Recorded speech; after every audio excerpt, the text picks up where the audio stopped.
신림동 칼부림 사건이 일어난 지 2주도 안 돼서 서현역에서 또 비슷한 칼부림 사건이 있어서 많은 분들이 지금 정신적인 위협과 고통을 많이 당하고 있으시라고 생각을 합니다. 오늘은 그것에 대해서 잠깐 알아보겠습니다.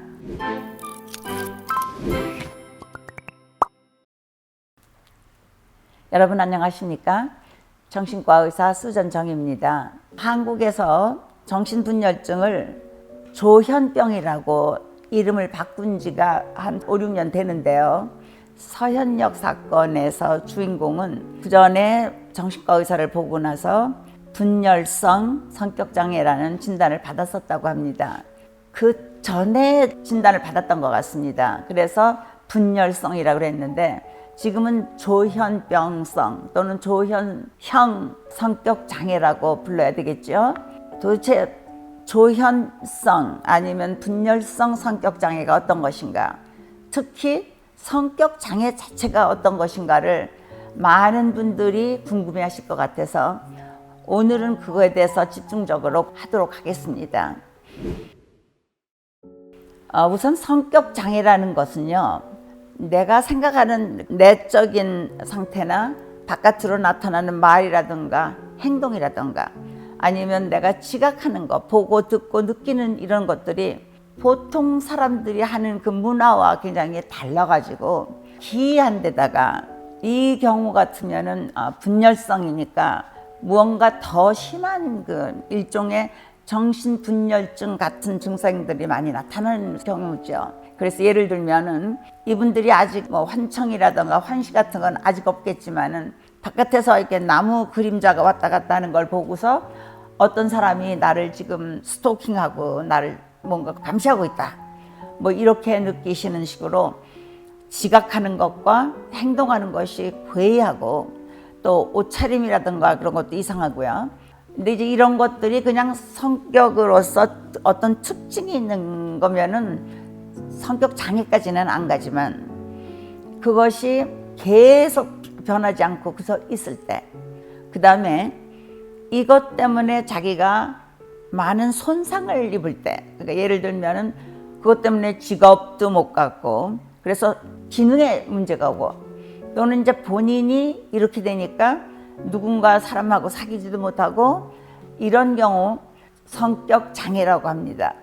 이제 어떤 경우들은 18세가 넘어야 성격 장애를 진단할 수 있다고 하지만은 지금 서현동 사건의 그 피의자 같은 경우는 지금이 22세인데 그 전에 조현병으로 이름이 바꾸기 전에 벌써 진단을 그렇게 받았다면은 티네이저 때 청소년기에 벌써 진단을 받은 것이요.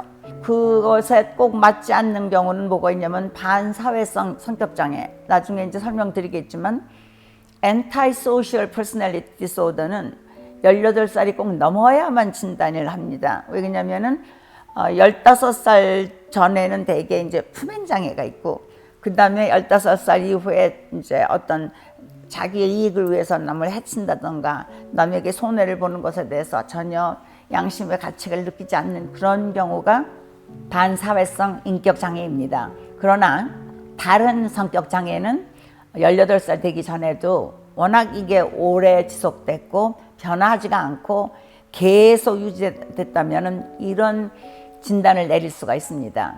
우선 이제 제가 물어봅니다. 제 주위 사람들에게 이런 문제가 왜 일어났을 것 같으냐. 그러면은요, 제일 많은 대답이 하물며 어떤 의사들도 종자가 나쁘게 태어나서 그렇다, 이제 이렇게 얘기를 해요. 그러니까 나쁜 사람이다. 그러나 제가 보기에는 나쁜 행동을 한 사람이지만 또 다른 성격적인 문제라든가 정신과적인 질병이 있어가지고 이런 행동을 하는 수가 있기 때문에 이런 분들을 위해서는 치료와 예방이 필요하기 때문에 덮어놓고 다 나쁜 종자다라고 하는 것은 어떤 점에서는 조금 조심해야 될 생각이라고 저는 느낍니다. 신림동 사건의 그 분은 어른 되기 전에 14번을 범죄를 하다가 잡혀가지고 소년원에 갔었고요. 나머지 이제 3번 더 범행을 하다가 잡혔었는데 그거는 18살 이후였습니다.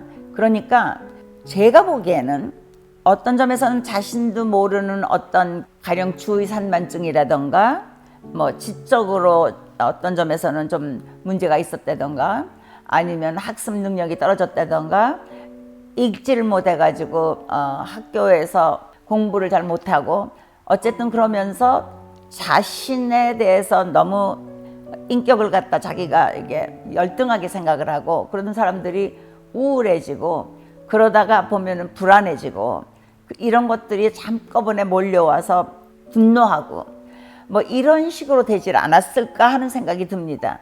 왜 그러냐면은 그냥 반사회성 성격장애란 나쁜 성격이라 그렇다 그러면은 이 14번이나 체포가 되질 않습니다. 이렇게 주의 산만증이나 그런 것이 있는 그 아동이나 청소년들은요, 나쁜 짓을 하면서도 자신이 뭔가는 죄책감을 느낍니다. 그래가지고 결국은 잘 이렇게 붙잡힙니다.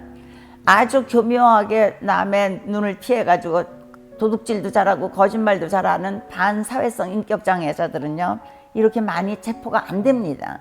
그래서 제가 보기에는 이런 다른 어떤 문제, 특히 한국 사람들에게 굉장히 많은 주의 산만증 같은 것이 예를 들어서 있는데 치료가 안 되고 있다가 결국은 어른이 돼서 이 사람이 한 말이 경찰관들에게 나는 내 주위가 왜 이렇게 나쁜 일만 생기고 내 사회적으로 나는 하나도 나한테 도움되는 거는 없고 그 나는 좀 억울한 식으로 이 사람은 얘기를 했더라고요. 그래서 나만 힘든 게 아니라 남한테도 힘든 걸 갖다 느끼게 하고 싶다 뭐 이런 식으로 말을 했는데 물론 행동이 안 좋지요. 그러나 내가 보기에는 14번을 소년원에 갔을 때는 정신과 의사를 보든지 심리학자를 보든지 어떤 사람들이 이분을 갖다가 그 정신적으로 어떤 문제가 있나를 한번 간별 진단을 해서 필요한 도움을 주었다면은 어른이 된 후에 3번 더 범죄 행동을 해가지고 점점 사회적으로 자기가 고립되고 점점 자기는 경제적, 사회적 모든 위치가 이제 추락돼가지고 결국은 사회에 대한 하나의 반감이 이렇게 공격성 아주 나쁜 파괴적인 행동으로 나타난 거죠. 그러나 서현역 사건은 이와는 다릅니다. 누군가가 나를 갖다 살해하려고 그런다 이렇게 생각한다는 것은 아주 심한 편집증적 증상이거든요. 분열성 성격장애 같은 경우 간혹 스트레스가 심하면은요 그게 이제 망상장애라든가 단기 정신병적 증상이라든가 아니면 아주 조현병적으로 바뀌어질 수 있습니다. 그러니까 내가 화가 났는데 그거를 갖다 다른 사람에게 화를 나서 나를 해치려고 그런다 라는 것이 이게 일종의 하나의 그 성격 장애에서 오는 디펜스 시스템이라고 합니다. 그게서 뭐냐면 방어 기제죠. 내가 마음이 힘들고 그럴 때 나 자신을 탓하지 않고 이거는 바깥에 있는 너 때문이야 이렇게 이제 하는 것이 이게 방어 기제인데 편집증 있는 사람들한테서 이게 굉장히 심합니다. 조현병성 personality disorder 그거는 제가 지금 말씀드린 것처럼 마음의 생각이나 내가 행동하는 거나 아니면 내가 사물에 대해서 지각하는 거나 보고 뭐 느끼고 뭐 이런 것들이 굉장히 보통 사람들하고는 문화하고는 다르고 그것 때문에 오는 행동도 아주 이상하게 하고 그런 사람들을 분열성 성격장애 지금 고친 말에 의하면 조현병형 성격장애라고 할 수가 있겠습니다. 그래서 이제 그 진단 기준을 보면은 누군가가 친한 것을 아주 불편해하고요. Don't cry over the spilled milk. 이게 엎질러진 우유 가지고 뭐 울지 마라. 어떤 일이 일어났으면 그거는 그냥 넘고 지나가서 다시 해야지 이거 가지고 앉아서 울고 그거에 대해서 너무 집념하지 말아라. 이제 이런 뜻이죠. 이런 식으로 생각하는 사람들한테는 어떻게 생각하는 게 다른가 물어보면 그러면은 이 사람들은요 어떻게 말을 하냐면은 우유는 냄새가 난다 그래서 안 좋다 아니면은 내가 엎질른 게 아니고 다른 사람이 엎질렀다 뭐 이제 이런 식으로 엉뚱한 사고를 하는 거죠. 생각에 문제가 큰 겁니다. 완전히 딜루전은 아직은 아닌데 스키조프레니아로 변했다던가 delusional disorder라던가 short-term psychiatric disorder로 만일 벌써 변했다면은 이건 그다음엔 delusion으로 될 수가 있는 거죠. 이런 식으로 지각의 왜곡, 그다음에 행동의 변화 이런 것이 전부 다 괴이합니다. 관계 사고라는 게 있는데요. ideas of reference라고 그러는데 이건 뭐냐면은 제 환자가 한 사람 그런 사람이 있었습니다. 이분이 아프리칸 아메리칸인데요. 이렇게 어느 날 차를 타고 가는데 저쪽 지나가는 차가 자기를 이렇게 열심히 봤대요. 그러니까 그 여자는 분명히 나를 갖다가 지금 스토킹하고 나를 지금 어디선가 감시하고 있다. 그리고 어떤 점에서는 우리 집에도 언제면 올지도 모른다. 나를 갖다 해치려고. 근데 이런 식으로 지나가는 사람이 하는 행동이 전부 나와 관계가 된다. 그래서 나에게 해치려고 그런다. 라고 생각하는 게 이제 ideas of reference, 관계 사고입니다. 이런 사람들은 그리고 또 이상하게 그 미신적인 생각도 많이 해요. 내가 이런 생각을 했는데 똑같이 어떤 사람이 나 같은 생각을 똑같이 했다. 그리고 그 사람이 앞으로도 내가 뭘 할 거를 갖다 분명히 알고서 나를 해칠 거다. 뭐 이런 식으로 타인들에 대해서 의심이나 불안한 것, 그러니까 일종의 남을 아무도 안 믿는 거죠. 못 믿는 거죠. 안 믿는 것보다는. 이런 그런 생각에 많은 이상이 오고요. 또 이분들은 지각하는 것이, 생각하는 거, 느끼는 것이 가령 바깥에서 나무가 바람에 흔들렸다 그러면은 우리는 그냥 바람이 부는구나, 그래서 나무가 흔들리는구나 이렇게 생각을 하는데 이분들은 그거를 지나가는 어떤 사람, 그림자다. 그래서 나를 안으로 들여다보고 있다. 그리고 그다음부터는 이제 그쪽 문을 완전히 폐쇄시킨다던가 완전히 막아버린다던가 뭐죠. 이런 행동을 하는 거죠. 그리고 텔레파티 아니면은 누군가가 나를 갖다 지금 바깥에서부터 조절하고 있다라던가 이런. 그다음에 내가 어느 날 어딜 지나가다가 돌멩이 있는 걸 갖다 한번 밟았는데 그것 때문에 이제 내가 앞으로 다리가 부러질 거라던가 뭐 이런 식입니다. 그래서 이런 아주 괴상한 생각들을 하고요. 그런데 이 서현동 사건에 칼부림을 한 그 젊은 남자는 이미 제 생각에는 편집성 생각을 했고 그래서 그걸 행동으로 그냥 나타낸 것 같아서 혹시라도 이미 정신분열증에 걸린 건 아닌가, 그쪽으로 이제 벌써 변해진 건 아닌가 그런 생각이 들었습니다. 이분들이 그러니까 얘기를 하다 보면은요, 내가 이제 기쁘고 재밌는 얘기를 하면은 이렇게 같이 웃어주고 뭐 이제 감정이 이렇게 변화를 해야 되는데 이분들은 그냥 한 가지 의심이 되면은 한 가지만 그냥 고집을 하고 감정의 변화라던가 충분한 그 성숙한 행동을 하지 못하는 거죠. 그리고 이제 내가 친한 사람이 있다 그러면은 그럼 친한 사람은 믿느냐?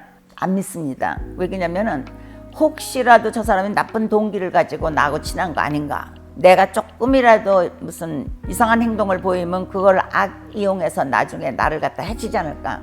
이런 식으로 생각을 합니다. 그러니까 친구가 없겠지요. 자기 가족 아니면은.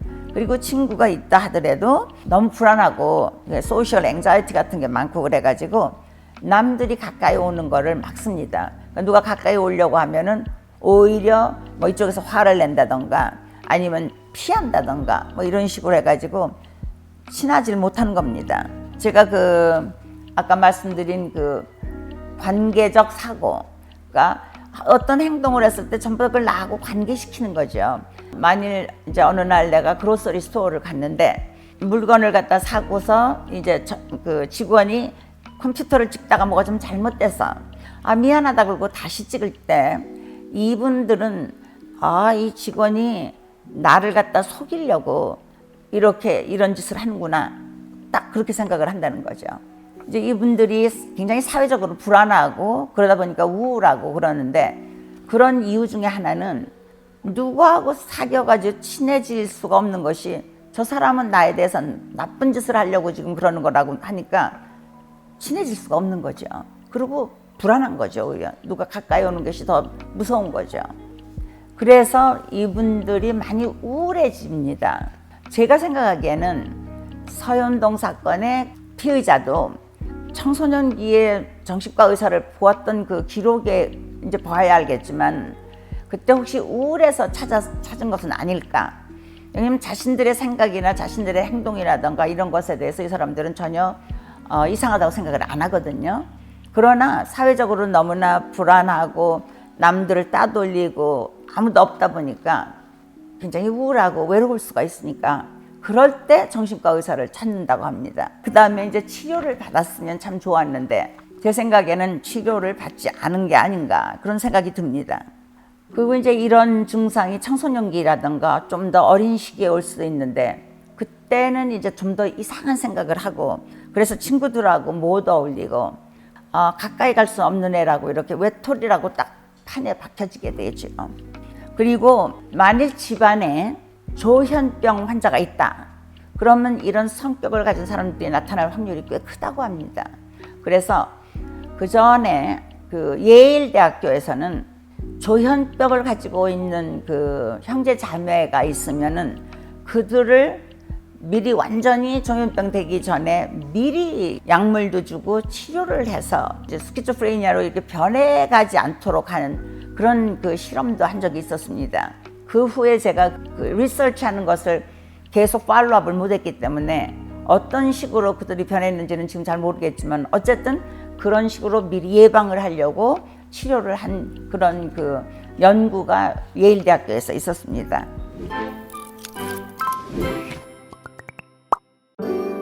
여러분, 오늘은 그동안 여러분들을 많이 놀라게 하고 걱정시켰던 신림동 사건과 서현역 사건을 어떤 것이 분열성 성격 장애인지 그리고 두 케이스가 어떻게 다른지 이런 것들에 대해서 생각해 보았습니다. 제가 말씀드린 것이 유익하다고 생각되시면 구독과 좋아요 눌러주시고 알람 설정까지 해주시면 감사하겠습니다. 안녕히 계십시오.